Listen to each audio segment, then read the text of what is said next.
Hello everyone, this is part 32 of What If Naruto Was in Rosario Vampire, and I hope you guys enjoy this video and to like, to subscribe, to share, and check out the playlist, to see more comment down below.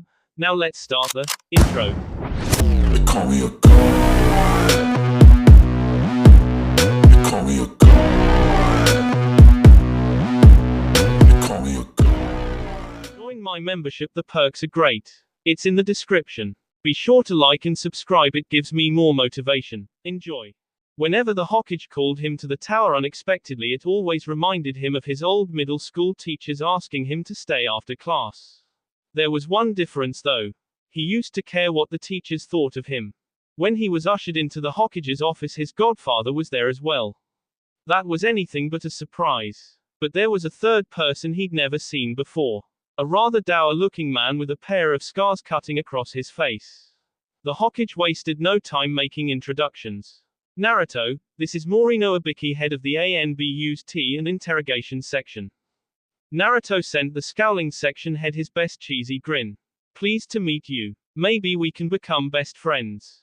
Ibiki's facial expression didn't change by a hair. This is not a social call. We're investigating the disappearance of an ANBU agent named Fukashi. We suspect he may have been abducted while on patrol yesterday. Would you happen to know anything about that? Can't say that I do. His name was Fukashi. I've never even heard of him.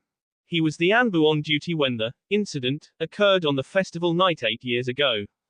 Naruto looked confused for a moment. By incident, do you mean when a whole army villages broke in and tried to cook me? That could be one description, Ibiki said darkly. It would not be beyond the realm of possibility that you would seek revenge on him. You're right, I might have. Naruto shrugged dismissively. If I'd known who he was. The old Hokage never told me, so how could I have known? That's another very interesting question.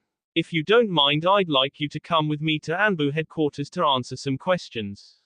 Ibiki reached out to put a hand on Naruto's shoulder. Touch me and I will your arm off, Naruto said pleasantly. Ibiki froze, his eyes held a momentary look of surprise. He and the other two focused on Naruto while remaining deathly silent. I'm more than happy to answer any questions you like, but you can ask them here or in my home. I'm not going to ANBU headquarters so you can stick me in a cell and try to intimidate me by playing silly mind games. I can place you under arrest if you prefer. Ibiki said menacingly. Naruto's smile widened. Try it. Ibiki, the Hokage, and Jiraiya were all eyeing Naruto as you might eye a vicious animal that was straining on a leash and just being held in check by it. He was not radiating any intent, but his threat was obvious even so. Both the Hokage and Jiraiya were keeping a pair of hand signs in mind. No one is going to arrest you, Naruto, the Hokage said calmly. Ibiki only wishes to ask you a few questions. You are not a suspect. Could you please wait outside for a moment? Sure. Naruto said cheerfully as he left the office. Ibiki turned to the Hokage looking even more grim. He is lying, he definitely has something to do with this. No doubt, Hiashi said. Was there any evidence? Hiashi already knew the answer. There's no evidence of anything, Ibiki said unhappily. That's why it's vital he be brought in for an interrogation. If you try that, he will tear ANBU headquarters down around you. Jiraiya said. Hiashi let out a depressed sigh. Ask him your questions, Ibiki, but do it here in the tower. Ibiki frowned, obviously unhappy with the decision. Yes, Hokage-sama. Bowing, he too left the office. As soon as they were alone, Hiashi turned to Jiraiya. I want Naruto out of the village by tomorrow morning. Yes, Hokage-sama. Jiraiya had been hoping for at least a week's delay to get some other things in order, but with this development it probably was best to get Naruto out of Konoha. If the council or the general ninja population believed Naruto was king, fellow leaf nins. Naruto seems to absolutely delight in making things more difficult for me, Hiashi said. He should realize that my patience is not limitless. I am sure with time the situation will improve. Jiraiya said. He is still learning what it means to be a part of the village and to be a leaf nin. Hiashi eyed Jiraiya carefully. Well, perhaps you can try to instruct him on that. While you are out of the village, try and explain to him that life can be pleasant as a clan head and council member. Most especially if he has an heir who is the Yondaim's grandson, that might make the village view him in a more positive light. Even if the heir comes from his first wife. Jiraiya asked quietly. I believe the village would be more accepting with a child's mother one of their own. In other words, it would be for the best if Hinata were to give him a baby. Do you not agree, Jiraiya? Would that not be for the best? Not only for Naruto but for the village as a whole. And for you, Jiraiya pointed out. Of course, Hiashi said simply. I am the village. Jiraiya frowned. Minato never thought that way, neither did the old man. So while you are away I expect you to do everything you can to bring Naruto around to this point of view. Also, with the war over I believe you can now ease up on his training. I don't understand, you want me to go easier on him? Hiashi nodded. That's right, I think 5 tails is quite powerful enough. There is no need for more. You are not to help him gain any more of the Kyuubi's power. XXXXXXXXXX. Following a couple hours of playful questions and answers, at least on Naruto's part, Naruto was ready to head home. But before he could go, Jiraiya caught him. Naruto, Yumi and Sasuke are going on an extended S-rank mission. Be prepared to leave by 8 a.m. tomorrow morning. All right, Naruto said easily enough. Can you tell me what the mission is? We're going to track down and execute Orochimaru. Far from being worried at such a difficult task, Naruto seemed genuinely pleased. Good, I can avenge the old man. That's right, I'd forgotten that you cared for the third. Naruto looked at him and slowly nodded. He and Iruka-sensei were the only people to give a damn about me. So yeah, I want to avenge him. So how long do you think it will take? If I'm out of the village for a month or more, Mocha won't be happy. Jiraiya carefully informed him that the mission might take up to a year or more. I see, Naruto said dully. The Hokage really wants to get me killed, doesn't he? What? Of course not. Together Yumi and Sasuke will definitely be able to deal with Orochimaru and whatever ninja he still has left. The Hokage and I both believe we'll not only succeed but all return. I'm not worried about Orochimaru, Naruto said flatly. You're not. Are you afraid that we may be attacked by Akatsuki while we're in the field? A little, Naruto admitted. They're definitely more dangerous than Orochimaru, but they don't scare me either. Then just who are you scared of? XXXXXXXXXX. A half hour later at the mansion. Ah, Mocha-chan. Naruto spoke nervously. Yes, Naruto-kun. I've just found out I'm leaving on a mission tomorrow with Godfather and our pal Sasuke. Mocha frowned. You only just returned and they're sending you away again. Naruto nodded. I'm afraid so, that's the life of a ninja. How long can I expect you to be away this time? He swallowed and hesitated. A year or so. Mocha froze for a second and stared at him. Did you say a year? Yahoo! A girl's voice cried out. Cocoa burst through the closed door and raced up to Mocha to embrace her. That's great. I get to spend a whole year with my beautiful and powerful sister without Ki. Cocoa's words halted and Mocha literally began choking her with a single hand. Cocoa struggled to get loose without much effect. How many times have I told you not to spy on me? With that she delivered a punch that sent her younger sister through a wall. Having disposed of Cocoa's interference, she turned back to a very nervous-looking Naruto. As for you, Naruto-kun, you will have to take me shopping. Shopping? That wasn't the reaction he'd been expecting. Ah, sure Mocha-chan, I'll be happy to go shopping with you. What are you wanting to get? Camping equipment, I suppose, and whatever else I may need for such a long journey. A journey? Mocha-chan, are you planning on going somewhere while I'm away? She gave him a look that seemed to say, you're an idiot. I will be accompanying you on your mission, Naruto-kun. I am not going to be separated from you for an entire year. You want to come with us? But, Mocha leaned in menacingly. Are you wanting to be away from me, Naruto-kun? No, of course not. I always want you with me, Mocha-chan. Good, then let's begin. We have much to do if we're going to be ready by tomorrow morning. XXXXXXXXXX. They spent most of the afternoon acquiring supplies and making arrangements. When the two of them returned to the mansion, Mocha found her little sister and dragged her to the dojo for a chat. It's time for you to go home, Cocoa, Mocha told her bluntly. What? But why, Neeson? We were just starting to have fun together. I will be traveling with Naruto and the rest of his unit and do not want you following after, constantly ambushing me and asking for jewels. I also don't want you staying here unsupervised. I can only imagine the trouble you will cause once you become bored. Things are difficult enough without you adding fuel to the fire. You make it sound like you don't trust me, Cocoa said sullenly. And who was it who kept tracking me down and torturing me all through middle school? But that was different. You were trapped inside yourself. Now my beautiful and powerful sister is free again and I can finally surpass you. I will not have time for you while Naruto and I traveling. Cocoa crossed her arms and took on a muley expression. I am not leaving. Absolutely no way. Mocha sighed. She'd known it would come to this. Hoping Cocoa would see reason was always a pointless exercise. Very well, why don't settle this with a duel? If you defeat me I'll stay here and we can spend all the time together you want while Naruto is away. If I win you agree to go home and not tell anyone about what is happening with me. And you can't return for at least a year. As she'd known would happen, Cocoa had a huge smile on her face. No matter how often or how brutally she lost, she was always eager for another round. You're on Neeson. She grabbed her pet bat and transformed him into a massive double-edged battle axe. But I'm warning you that I won't take it easy on you. With a shout she charged in with a wild look in her eyes.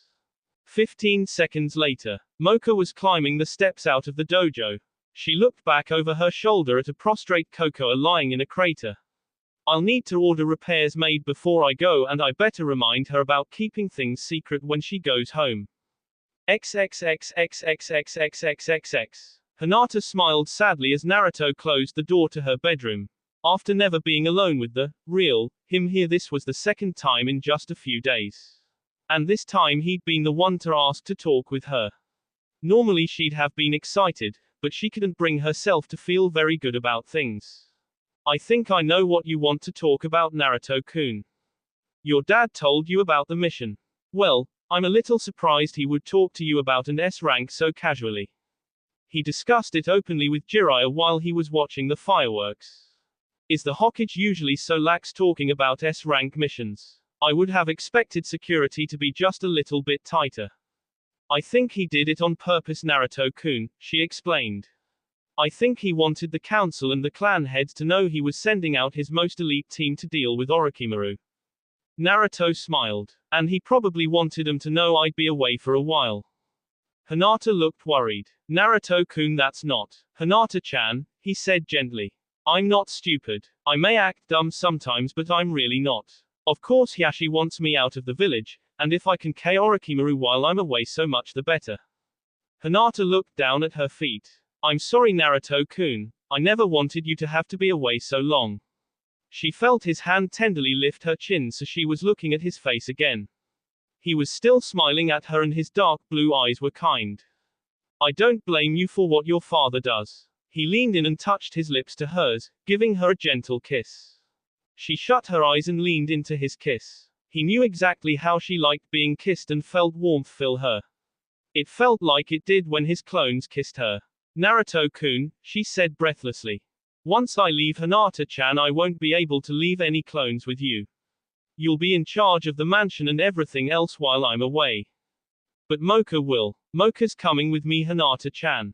What? But she can't, she's not even a leaf nin.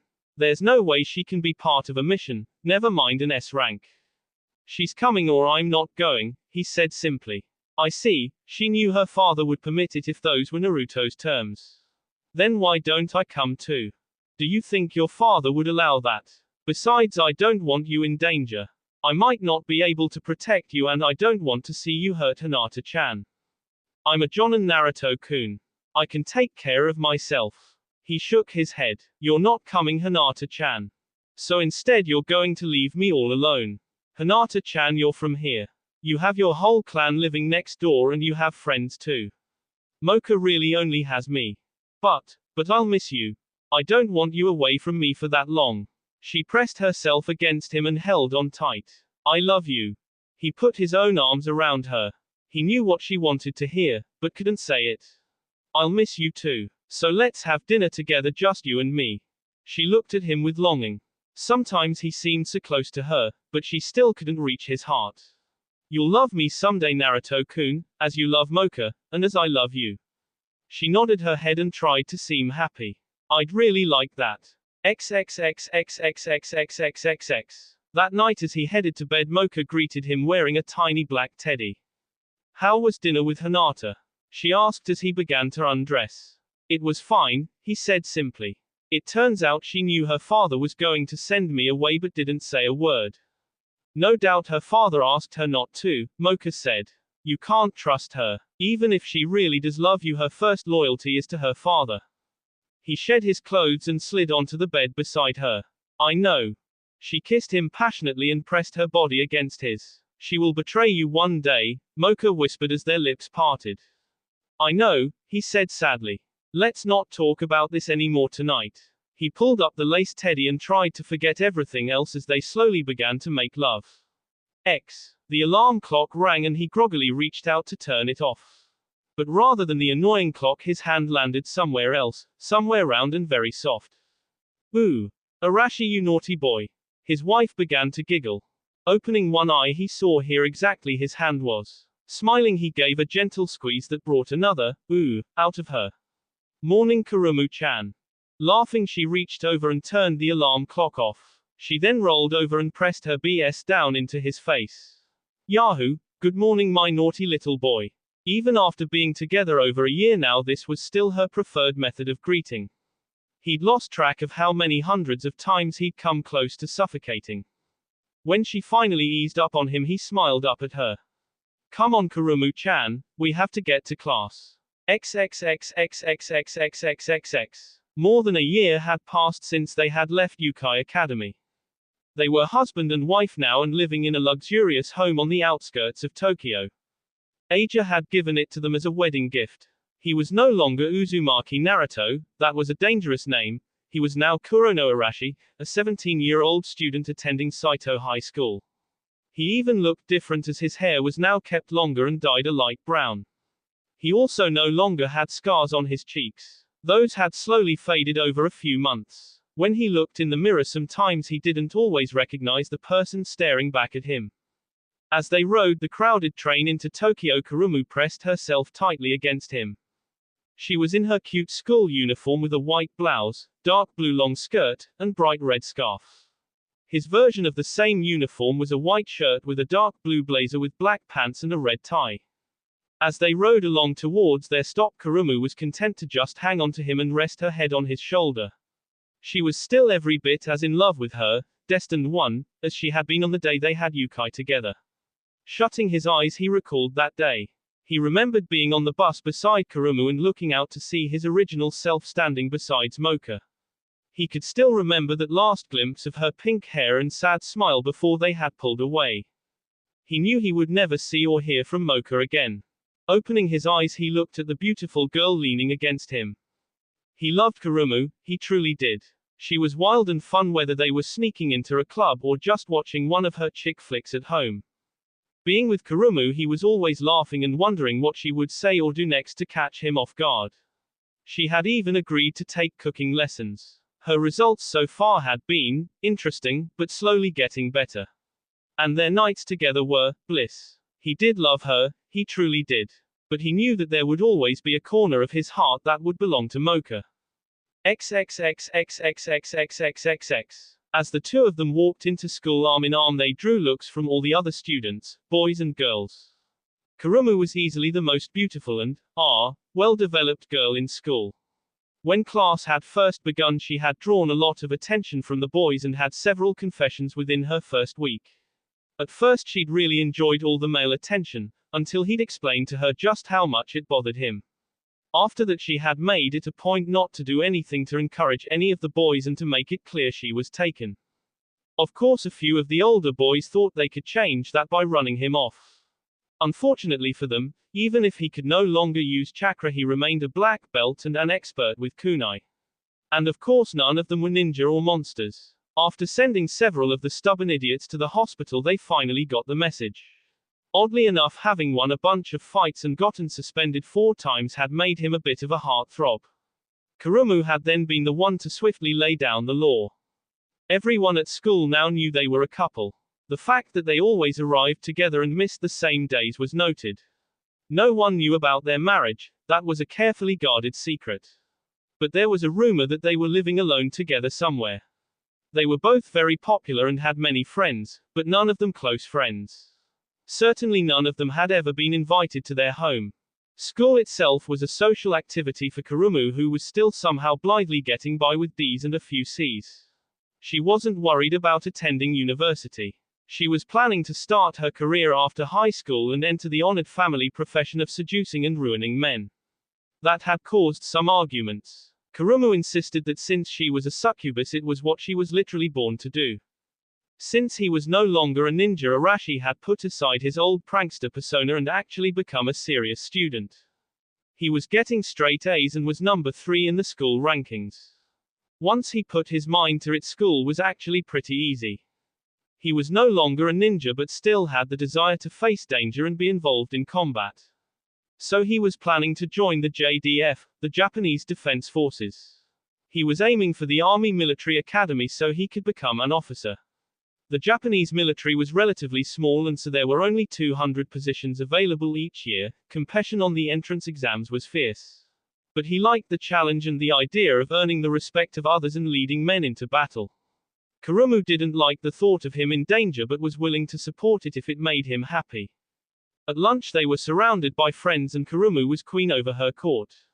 Arashi relaxed and enjoyed himself. Being in Tokyo was a little dangerous for him as there were people here who knew him as Naruto the idiot prankster, not as Arashi the tough scholar.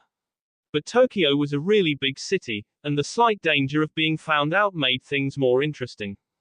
XXXXXXXXXX. As they walked home from the train station, Kurumu turned to him. Arashi-kun, you know our anniversary is next month. He turned to her and nodded.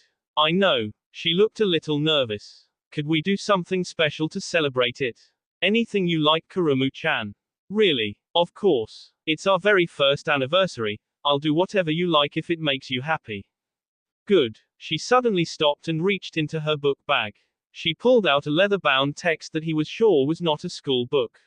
She handed it to him. Pages 142, 202, 313, and 322. He took the book from her. It was the Kama Sutra. He opened it up to page 142. There was an ancient drawing there detailing something they called the lotus blossom. He stared at the bizarre image. How the hell can the guy be smiling like that when he looks like a pretzel? Sighing, he shut the book and gave his wife an amused look. You're not very easy to please. Yahoo! I like being a challenge. Laughing, he leaned over and kissed her. At the very least, life with her would never be boring. XXXXXXXXXX. A baby's cry. LD. The night's quiet. Tsurayuki Nanashi opened his eyes. Glancing at the clock, he saw it was just after 4 in the morning. It's your turn, Mizore mumbled. With a yawn, he stumbled out of bed and over to the crib.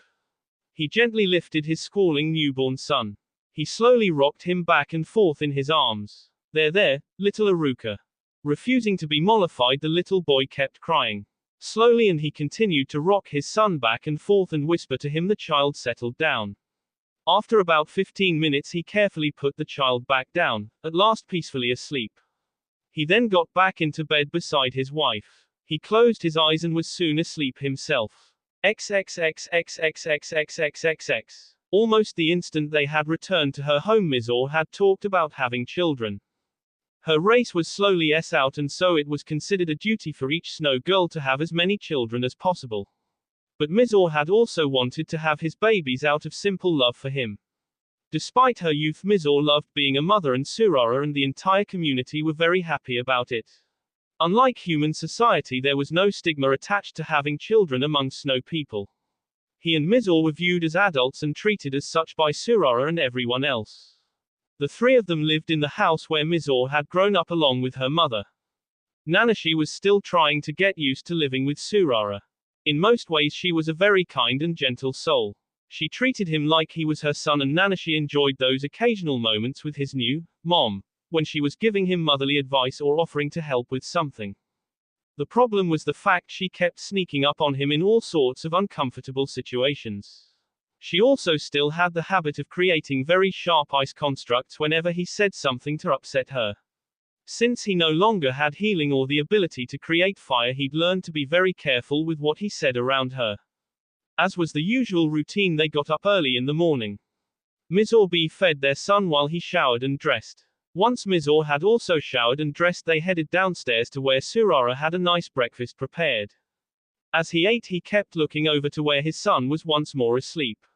It was amazing to be a father, to think that he actually had someone who would not only love him but depend on him. That thought was a whole lot more scary than any monster could ever hope to be. Having been an orphan, he had always dreamed of having a family. Now he had a wife, a son, and even a mom. And he was even living in a village where people accepted him with open arms. It was heaven. He wondered if all the people who had families and who were a part of their community really understood how lucky they were. As he finished up breakfast, Aruka woke up and started crying again. Mizor got up from the table and took him.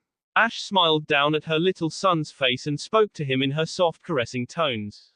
Nanashi sat there and just watched, happy just to know that this was his family. "You're going to be late for work," Surara reminded him as she took his empty plate.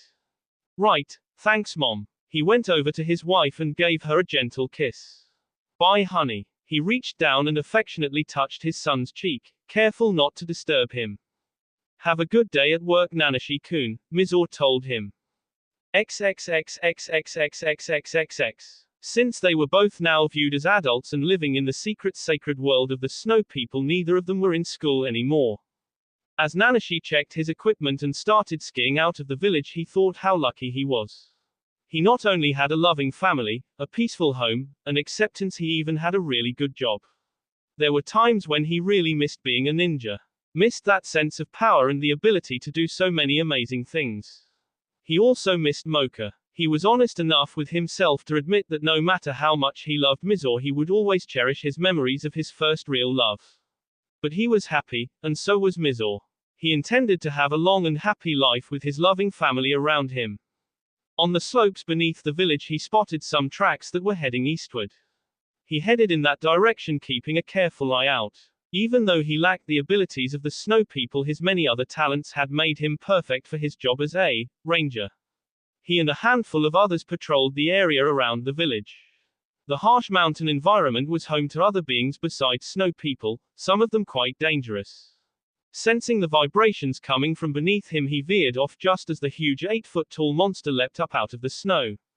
The creature was covered in shaggy white fur.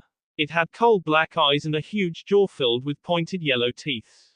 "Roar!" The monster cried out as it began to charge for him. This was a yeti, and unlike other monsters, it had no intelligence. It was a huge, dangerous animal, pure and simple. Smiling, Naruto whipped out the specialized rifle Surara had given him. It fired special high-impact explosive snowballs. It was lethal and environmentally friendly. He brought the rifle to his shoulder and aimed center at the target. "Kami, I love my work." He squeezed the trigger and opened fire. That will be all for this video. Be sure to like, subscribe, share, and comment down below for more videos. Goodbye.